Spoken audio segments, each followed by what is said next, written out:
welcome to another episode of License to Chill podcast. My name is Negi Nazodi and I'm your host for this show.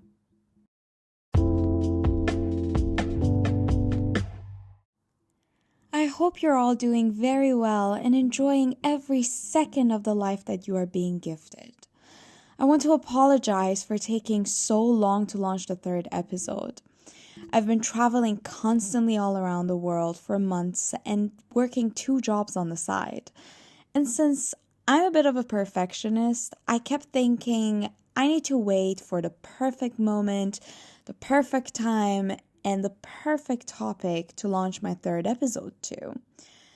But to be honest with you, there ain't no perfect moment and there ain't no perfect time. And since I'm working on myself to stop being a perfectionist, I'm right now laying in my bed, and this is the first night after months that I'm staying at home, laying in my bed and having a me time. But I have found a great topic to talk to you guys about.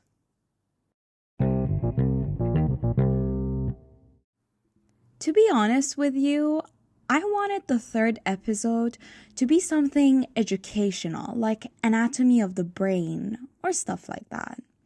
But then in March, as I came back from a road trip and was getting ready for my trip to the States, I realized that this was the first time in my life that I didn't have any eating problems constantly for 2 months. So the more research I did on that, I decided to give out a few episodes on body image, eating disorders, dieting, and the effects they have on mental health.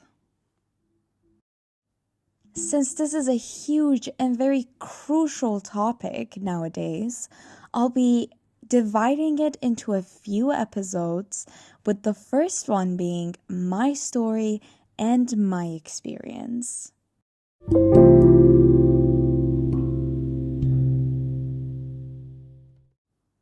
As a kid, I was always a picky eater, but not because I hated food. No, I loved food. But every time I ate food, I would feel so nauseous for hours, feeling like I'm going to get sick right away. And so since it was a very scary feeling for me, I would rather starve myself for hours than go through it all again. And I never communicated this problem to my parents.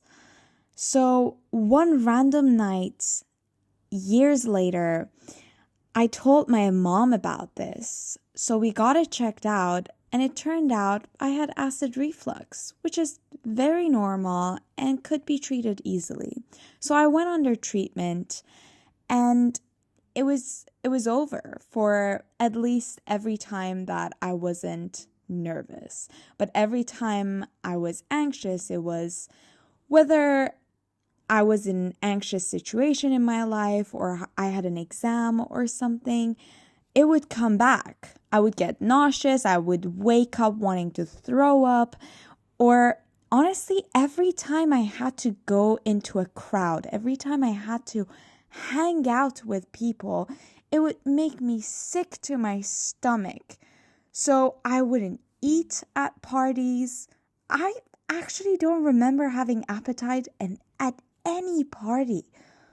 But this whole time I thought, and everyone else thought, the acid reflux was my primary problem.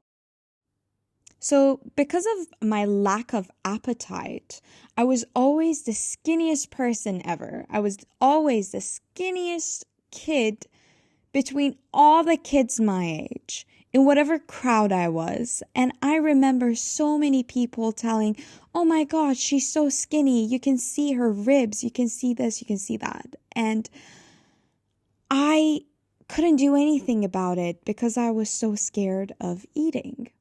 But also at the same time, I was an athletic child. I did synchronized swimming for years, but with synchronized swimming, you don't gain muscles. It's more like you gain flexibility and muscle strength, but not really muscles. At least as a kid, I never gained muscles with synchronized swimming, and I did it until I was a teenager. So, because of all of this, my bone growth was slowed down, and I had to take a lot of injections, and I would spend many hours at the hospitals, at the clinics, seeing a lot of special doctors, I don't know, nutritionists. I honestly don't know what specialty they were, but all I do remember was that I spent many hours at different hospitals, at different clinics, with none of the doctors being so satisfied with my growth that it all made me doubt my own body and not like my own body. And I remember growing up, every time I would look at myself in the mirror, I would feel like I'm too skinny and I don't look like my age. Like if I was 10, I would feel like I have a body of a 7-year-old. And so I never liked it. I was never too satisfied because none of my doctors were satisfied with it. Until I grew up, I was a teenager, I stopped doing synchronized swimming, not for this reason, just a very personal reason. But I switched from that to doing kickboxing for a few years. And switching from something like, more feminine like synchronized swimming to kickboxing and martial arts, I had to go also through a lot of dieting in order to gain muscles as weight. And because of this, I gained weight and I became more fit and more buff. I remember I was 16 and I was 50 kilos with muscles and I was in good shape, and I did feel good about my body only because my doctor, the last time I saw her, she was finally happy with my progress and she told me I never have to see her ever again. And so this was actually one of the best days of my life by then. And one day I was in school and one of the girls that I admired for some reason that I don't even remember her name at this point came to my table as I was inhaling my lunch, which was a burger, and she took out this salad box and she started talking about the diet that she started for some reason. And she said that she felt so fat, so she's gonna start this diet. Now that I know more about dieting, I think this was more like a keto diet. But at that moment, you see, this girl was so skinny and tall, not very taller than me, but still she was tall and skinny. And thinking that she was fat, I felt so guilty for inhaling that burger that after that, I remember I went to the bathroom, I looked at myself and I felt like I'm fat midget because so I'm not the tallest person out there. I'm also not the shortest person. I'm average now, but still at that moment I felt like short and muscly, I'm a fat midget. Especially when, a girl in your high school thinks she's fat, but she's actually skinny and stuff. So because of her, I started a diet without telling anyone. And I had no idea how to be on a diet. So what I would do was to starve myself until I was dizzy and then I would eat. And because of that, I of course lost so much weight. I remember that summer I went to Germany to visit my friend who passed away. I went to visit her and there again I wasn't eating, and before I started this diet I was 50 kilos and when I went to her I was 38 8 kilos. I lost all of that weight in the period of 1 to 2 months. It was so visible. People were realizing it. Her parents realized it. They told me, this is ridiculous. And then as I was looking at myself in the mirror again, I was hating what I was seeing because again, it looked like I'm in a body of an 8-year-old. So I hated it again.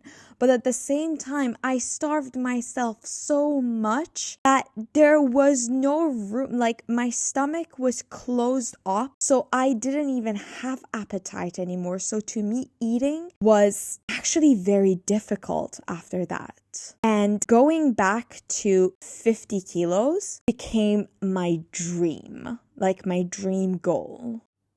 So basically, growing up, my body image of myself was never good. Everyone would tell me, oh, nice, you're so lucky, you're so skinny. But they had no idea how much I hated it. Every time I would gain a little bit of weight, I would think I'm fat. And every time I would lose weight, I would think, oh shit, I'm so skinny. And every time I would look at myself, I'd see like a body of a teenager, of an adult in a form of a child. Also with my face, it was more like, when you hit 18, all of your friends start getting nose jobs or lip fillers and, so many things. And I wanted to do it too because I thought that's the social norm. I have to do it, otherwise I won't look like I'm 18. And body-wise, I don't already look like I'm 18. So what do I have to do for people to think that I'm 18, that I'm a grown-up? And my mom told me, wait until you're 21. And if you still think you need a nose job, then fine, get a nose job. But don't just get a nose job now because the others are getting a nose job. In a world filled with Kardashians, be a Diana. And I will never forget that line. And I'm so grateful that my mom didn't let me get a nose job. What was I thinking? So years went on. I got better with the social aspects of my life. And the more I grew up, the more I realized I had social anxiety all this time. And this is why every time I had to attend a party, every time I had to attend a gathering, I would get sick to my stomach and I would lose my appetite. So my acid reflux wasn't my primary problem.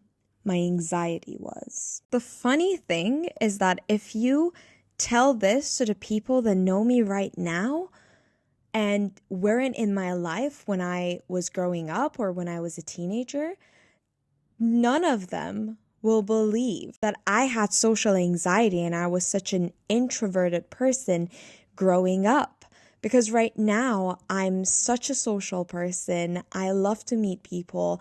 I love giving public speeches, but it was all because our brains are a muscle and all you have to do is to practice and work with that muscle. And you can achieve whatever you want once you put a lot of work and consistency and practice into that muscle. It's like when you start working out at a gym after a long time and you've lost all your muscles and you're weak. Have you realized that you start shaking, right? Your muscles start shaking. But after the 3rd time, 4th time, 5th time that you go to the gym, you gain muscle and you're not shaking anymore. Your brain is the same. And with a lot of practice, I've managed to fix that part of my life. And right now, I can eat at parties. I do have appetite, but I still get anxious. I still get acid reflux, nauseous, sick to my stomach waking up every time I'm going through a stressful situation. When I started my university here, I would gain weight, like normal weight, not that I was overweight or anything, but still I had a normal appetite during the semester. But every time the exam period would hit me, I would lose all of that. So I would gain muscles or gain fat, and I would reach a level of like 45 kilos, which for me was a lot to manage, especially because I had to gain that from 37, 38 kilos to go up. And once I hit that, I tried to at least stay there. So my weight would be going towards like 50 and then coming down to like 45 during exam period. Because of this, every time again I would look in the mirror, I would be like, oh my God, I'm losing weight again. Still, my clothes from when I was 16 fits me. And that is really painful because all of my friends were really admiring the fact that I was so skinny. But at the same time, every time they would say so, I would say, shut up, because none of you are fat. You all have a normal weight, and I wish you had no idea. I wish I had your body. And you have no idea how hard it is mentally to lose weight and gain weight and then lose weight and then gain weight. The fact that you have to constantly accept your own body with all the changes that it goes through. Or how hard it is to wake up when feeling like you want to throw up, like a pregnant woman. I have days in the month that I wake up and I'm nauseous to my stomach, and I have to I'm not going to throw up, but I'm nauseous to my stomach and I cannot move. I've learned a lot of tricks like smelling something mint-like or very strong smell, because it distracts a different part of your brain from that part that makes you think about your nausea. So you're kind of like mind fucking yourself into believing that you're not nauseous anymore. This has helped me a lot. I hope it will help someone else that goes through the same. As nursing school got harder and harder with each semester, I gained again weight as we were moving up. Last year, I had my nursing state exam, and because of the stress, I already didn't want to eat. I already didn't have appetite, but on my last stage of my state exam, a week prior, I got COVID, and due to that, I lost 10 kilograms in 1 week. I lost my lung capacity to a point that every 5 minutes that I was walking, I had to sit down, catch a breath, and then walk again. I became very anorexic. I hated my body. I didn't have any appetite. I was eating soup for a week. But of course, I had the exam and you only get one try in that exam period. So I couldn't afford failing this exam. I still did the exam. Thankfully, I passed. All good. As my summer started, instead of recovering from COVID and all the stress that I went through for my exams, I started working immediately the next day as a store manager at a cafe. At that store, something very traumatizing happened the next day, and as a trauma response, I went into full denial because I didn't want to, unfortunately, accept the fact that has happened to me. So, not respecting myself, I stayed in that job for way longer than I should have and kept it all to myself. Finally, after a week and a half of not having any breaks, eating nothing but just junk food, like not even food, just snacks the whole day as breakfast, lunch, and dinner, and crying myself to sleep for at least 2 hours per night, I finally had enough and left the job. Once that started, I went into a healing period for at least a week and a half. that I had left to just recover mentally and physically from everything that happened. I was in bed for so long. I didn't have motivation, but at the same time, my brain kind of forgot the real incident that happened, and I was still unfortunately in denial. So I didn't tell everyone the full story because I also didn't know the full story. But all I knew was that every time I looked at myself in the mirror, I hated myself more because I had lost so much weight. I looked very depressed. I was not excited at all for the degree that I worked for 7 years to get. I lost every motivation that I had. I lost the excitement, the life that was in me. Then slowly came the graduation, and at the graduation, I wasn't so excited. I was the valedictorian, so I had to spread the excitement to everyone. So I thought, okay, this is the day that I have to feel excited because I deserve to feel appreciated. I deserve to feel loved and celebrated for the work that I put for so long, no matter what has happened to me. So I put on the fake smile. I tried to really feel grounded and in the moment. But of course, graduations are like time flies at the ceremony. But I felt like nothing. I felt so numb at my graduation, which was very painful. But my dad was here, which was very nice to have him here because he was the one who got me through my semesters when my anxiety started in the first place. And I really wanted my hero to be there to see her daughter graduate and so that he could be proud of me.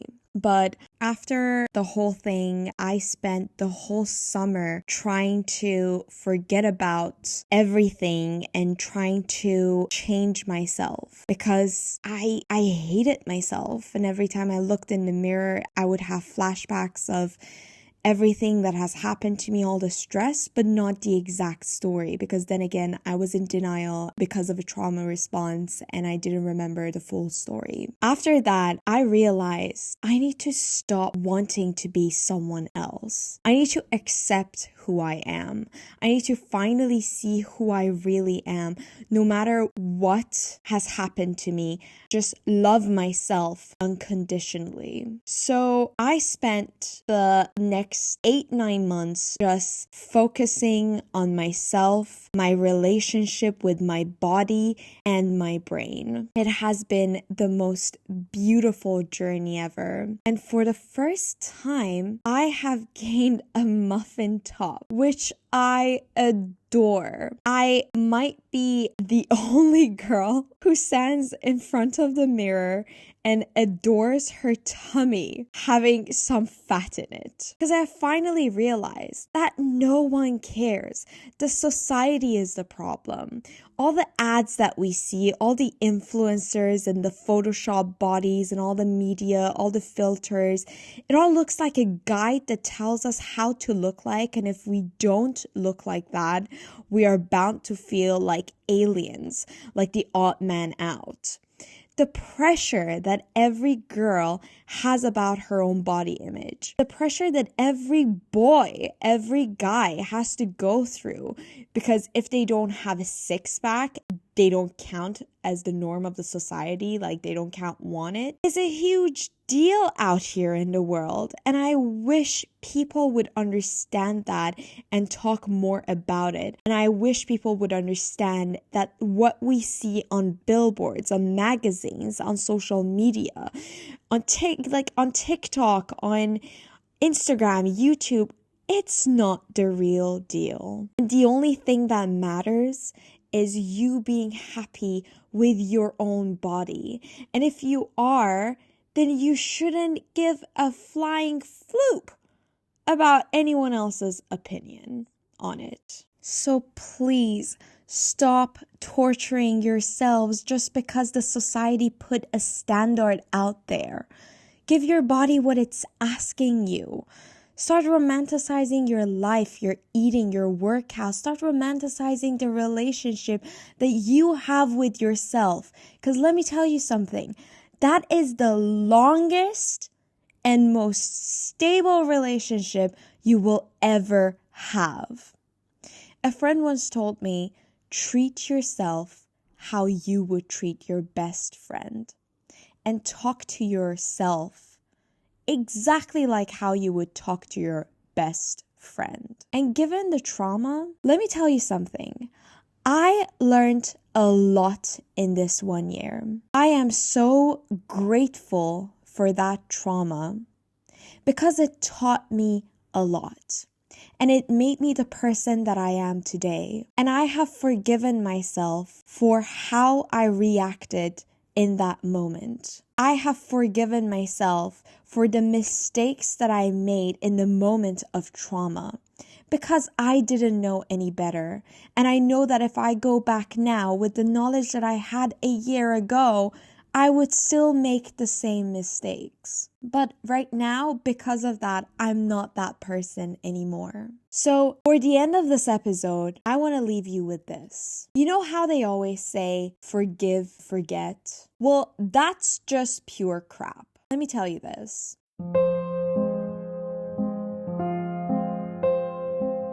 Forgive yourself, not the other person, because no one who has injured you deserves to be forgiven.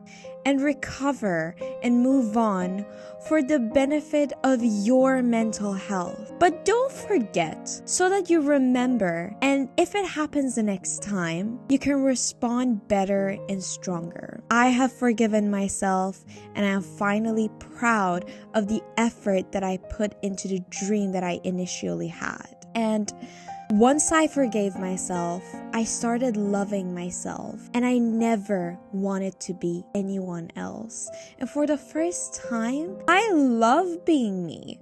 I love my body. I love every little flaw that I have. They give me a character. I don't want to be looking like every other person out there.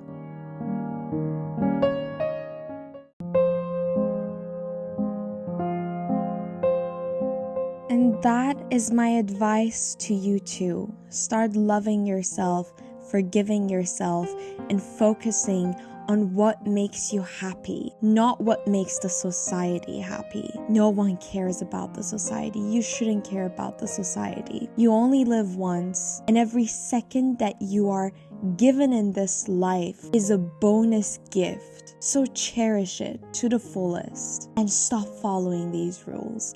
Stop following the peer pressure. Stop following the norms that the society is putting every year or every week or every month out there for you.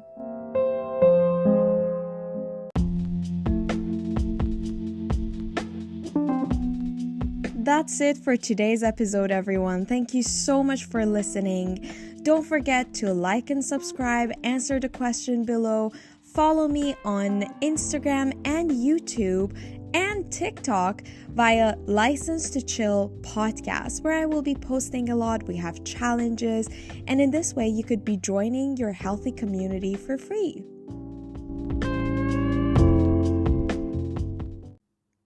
Also, feel free to send this episode to anyone who you think would relate to this story. And for the upcoming episode, we're going to be learning more about dieting, about eating disorders, about body image, which is actually affecting more than 99% of the world's population, men and women. And there will be professionals coming and speaking. I'm so excited for you guys to hear the upcoming episodes. Don't forget to follow so you will be informed.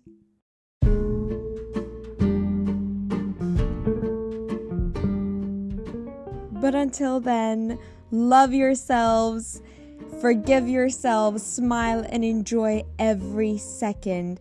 I love you all. Thank you for all the support.